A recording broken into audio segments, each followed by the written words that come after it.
मेरे पति को हर रात दूध पीने की आदत थी। उनको दूध पिए बिना नींद ही नहीं आती थी। लेकिन कभी कभी मैं घर के कामों में इतना व्यस्त हो जाती थी कि मैं उनकी इस आदत के बारे में भूल ही जाती थी। एक दिन वो मेरे पास आकर बोले, काव्या तुम्हें क्या हो गया है? तुम रोज मेरा दूध कैसे भूल जाती हो?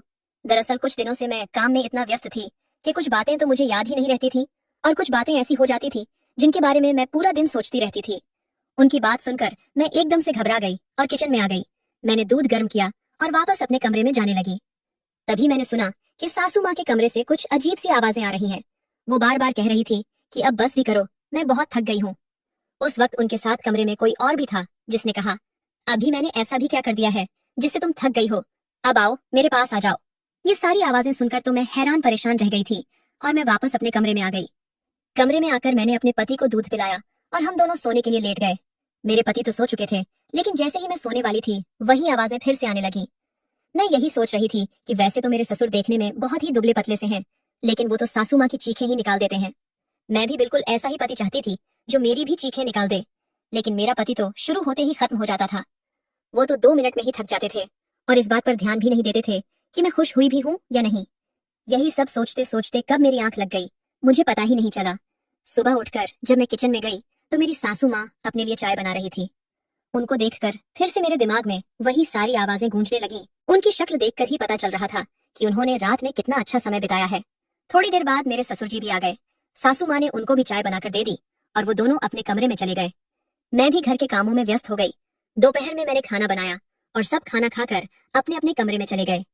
मैं भी अपना सारा काम खत्म करके अपने कमरे में जा ही रही थी कि तभी अपने सामने का नजारा देखकर मैं हैरान ही रह गई। सासू माँ के कमरे से फिर से वही सारी आवाजें आ रही थी जो कल रात को आ रही थी। मैं उनके दरवाजे के पास जाकर खड़ी हो गई। सासू माँ फिर से वही सब कह रही थी कि अब बस करो, मैं बहुत थक गई हूँ। मैं अब उस उम्र में नहीं हूँ कि ये सब बर्दाश्त कर सकूं।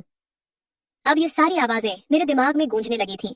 थोड़ी देर बाद मैं अपने कमरे में आ गई और यही सब सोचने लगी कि ससुर जी ऐसी कौन सी दवाई खाते हैं जो इस उम्र में भी उनके पास इतनी ताकत है। मैं चाहती थी कि मैं अपनी सासू माँ से पूछूं कि उन्होंने ससुर जी को क्या खिलाया है। तभी मेरी सासू माँ भी अपने कमरे से बाहर आ गई।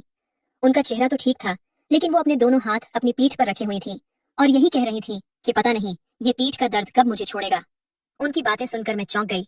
मैं सोच रही थी कि कमरे से तो कुछ और ही आवाजें आती है और बाहर आकर ये पीठ दर्द का बहाना करती है। पर अब मैं ये पता करना चाहती थी कि सासू माँ ससुर जी को क्या खिलाती है। वो ऐसा क्या खाते हैं कि इस बुढ़ापे में भी उनके पास इतनी ताकत है। दूसरी तरफ मेरा पति है जो 2 मिनट में ही हथियार डाल देता है। वो बहुत जल्दी थक जाते थे और सोने चले जाते थे। मेरी शादी के बाद से ही कभी ऐसा नहीं हुआ था कि मैं अपने पति से पूरी तरीके से संतुष्ट हुई हूँ। उनके सो जाने के बाद मैं पूरी रात अपने पति के प्यार के लिए तड़पती रहती थी। मेरी सास वो जिंदगी जी रही थी जो मैं हमेशा से जीना चाहती थी। काश मेरा पति भी ससुर जी की तरह होता तो मैं भी अपनी जिंदगी के और मजे ले पाती। मेरी भी सारी इच्छाएं पूरी होती और मुझे भी एक जलबिन मछली की तरह तड़पना नहीं पड़ता। मैं किचन में आकर काम करने लगी, पर मेरे कानों में बार बार वही सारी आवाजें गूंज रही थीं। उन सब के बारे में सोचकर मेरे बदन में एक सिहरन सी पैदा हो जाती थी। मैं भी उस सुख के लिए तड़प उठती थी जो मुझे कभी मिला ही नहीं था। एक बार मैं अपने कमरे में बैठी हुई यही सब सोच रही थी, तभी मेरे दिमाग में ख्याल आया कि क्यों ना मैं अपनी सासू माँ के कमरे में झांक कर देखूं। मेरे दिल में उन दोनों को देखने की इच्छा हो रही थी। यही सोचकर मैं अपने कमरे से बाहर निकली और उनके कमरे के दरवाजे के पास जाकर खड़ी हो गई। मैं खिड़की के बाहर खड़े होकर उनके कमरे से आ रही आवाज सुनने लगी। मेरी सासू माँ बोल रही थी कि बस करो, अब मेरे अंदर और हिम्मत नहीं बची है। तभी मेरे ससुर जी बोले, बस थोड़ा सा और बर्दाश्त कर लो, फिर तुम्हें परेशान नहीं करूंगा।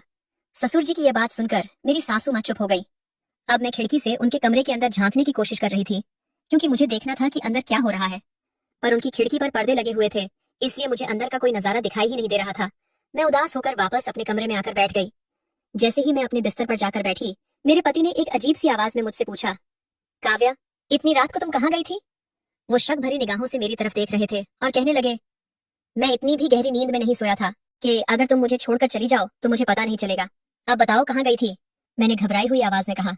मुझे कमरे में घुटन महसूस हो रही थी, इसलिए बाहर हवा खाने गई थी। वो बोले, अगर तुम्हारी तबीयत ठीक नहीं थी तो मुझे बता देती, इतनी रात को कमरे से बाहर जाने की क्या जरूरत थी? इतना कहकर वो फिर से सो गए। मैं अपने पति को नहीं बता सकती थी कि मेरे मन में किस तरह के तूफान आ रहे हैं, और उन्होंने जानने की कोशिश भी नहीं की। एक दिन मेरे पति ने कहा कि उनको ऑफिस के काम की वजह से 2-3 दिनों के लिए शहर से बाहर जाना पड़ेगा। सच कहूं तो यह सुनकर मैं बहुत खुश हुई थी, क्योंकि मेरे दिमाग में यही चल रहा था कि अब मैं आराम से सासू माँ के कमरे में झांक पाऊंगी। मैंने अपने पति के जाने की तैयारियां शुरू कर दी, उनका टिफिन तैयार किया उनका बैग पैक किया और थोड़ी ही देर बाद वो निकल गए। पति के जाने के बाद मैं रात के खाने की तैयारी करने लगी। मैंने जल्दी से खाना बनाया और अपने सास ससुर को खिला दिया। खाना खाकर वो दोनों टहलने चले गए। मैं उन्हें देखकर हैरान थी कि इस उम्र में भी वो दोनों कितना खुश रहते हैं। उन दोनों के बीच का प्यार साफ साफ दिखाई देता है। ससुर जी अपने मन की सारी बातें सासू माँ से शेयर किया करते हैं। दोनों के बीच का प्यार आज भी जिंदा है। मैंने जल्दी जल्दी से अपने सारे काम खत्म किए और सासू माँ के कमरे में जाकर छिप गई। खिड़कियों पर पर्दे पड़े होने की वजह से बाहर से कुछ भी दिखाई नहीं देता है, इसीलिए मैंने उनके कमरे में छुपने का प्लान बनाया था। मैं ऐसी जगह छुप कर बैठ गई थी जहाँ वो दोनों मुझे नहीं देख सकते थे। मैं काफी देर तक वहीं बैठे बैठे उन दोनों का इंतजार करती रही। मैं थक चुकी थी और अब मेरे अंदर उन दोनों को देखने की उत्सुकता ही खत्म हो गई थी। थोड़ी देर बाद वो दोनों अपने कमरे में आए और बेड पर बैठ गए। उसके बाद मैंने वो सब देखा जिसे देखकर मेरे होश ही उड़ गए। ससुर जी सासू माँ को खुश करने के लिए हर तरह के प्रयास कर रहे थे। वो अपनी खुशी के साथ साथ सासू माँ की खुशी का भी ध्यान रख रहे थे और यह देखकर मैं यह सोच रही थी कि मेरे ससुर सासू माँ से कितना प्यार करते हैं, जबकि मेरे पति तो मुझे खुश तक नहीं रख पाते हैं। मैं सोच रही थी कि आखिर वह कौन सी चीज है जो मेरी सासू माँ मेरे ससुर जी को खिलाती है, जो वो अभी तक इतना ताकतवर है। मैं चाहती थी कि मैं वही चीज अपने पति को भी दे दूं ताकि वह भी थोड़ा ताकतवर हो जाए और मुझसे प्यार करने लगे। मैं अपने सास ससुर को ये सब करते देख ही रही थी कि अचानक से न जाने मुझे क्या हुआ और मैं उनके सामने जाकर खड़ी हो गई। मुझे सामने खड़ा देखकर वह दोनों चौंक गए। उन दोनों को यकीन ही नहीं हो रहा था कि मैंने उन दोनों को यह सब करते हुए देख लिया है। वो दोनों कुछ देर के लिए तो चौंके, लेकिन फिर मेरे सास ससुर ने मुझे भी उनकी पार्टी में शामिल कर लिया। मैंने भी उन दोनों के साथ खूब एंजॉय किया। कुछ घंटों बाद जब मैं उनके कमरे से बाहर निकली तो मैं बहुत थक चुकी थी। उसके बाद मैं बाथरूम गई और वहां जाकर खुद को साफ किया। मैं इतना थक चुकी थी कि मैं बस अपने कमरे में आकर लेट गई और ना जाने कब मेरी आंख लग गई। सुबह उठकर जब मैं किचन में गई तो मेरी सासू माँ अपने लिए चाय बना रही थी। मुझे देखकर वो गुस्से में बोली, अगर आज तू हमारे कमरे में आई तो तेरे लिए बिल्कुल भी अच्छा नहीं होगा। मैंने भी गुस्से में जवाब दिया, अगर ससुर जी बुलाएंगे तो जरूर आऊंगी, आप कौन होती हो मुझे रोकने वाली। इतने में मेरे ससुर जी कमरे से बाहर आ गए और पूछने लगे कि क्या बात हो रही है। मैंने कहा, देखिए ना ससुर जी, सासू माँ मुझे आपके कमरे में आने से मना कर रही है। अगर आप भी यही चाहते हो तो मैं आप दोनों के कमरे में बिल्कुल भी नहीं आऊंगी। ये सुनते ही ससुर जी को गुस्सा आ गया। वो सासू माँ से बोले, तुम उसको मना क्यों कर रही हो? इस घर पर जितना हक तुम्हारा है उतना उसका भी है। वह जब चाहे हमारे कमरे में आ सकती है। जो काम तुम नहीं कर पाती हो वो काम बहू अच्छे से करती है, इसीलिए मुझे कोई दिक्कत नहीं है अगर वो हमारे कमरे में आकर हमारी पार्टी ज्वाइन करती है। और इतना कहकर ससुर जी वहां से चले गए। अब मैंने रोज ही उनके कमरे में जाना शुरू कर दिया था। मुझे जो खुशी अपने पति से नसीब नहीं हुई वो खुशी मुझे अपने सास ससुर के साथ मिलती थी। धीरे धीरे समय बीतता गया और अब मेरी सास को भी मेरे उनके कमरे में आने से दिक्कत नहीं थी। कमेंट करके जरूर बताइएगा कि आपको ये कहानी कैसी लगी। अगर आपको ये कहानी पसंद आई हो तो इसे लाइक करें और अपने दोस्तों के साथ भी शेयर करें। आगे भी ऐसी रोमांचक कहानियों के लिए हमारे चैनल को सब्सक्राइब करें और बेल आइकन दबाना ना भूलें।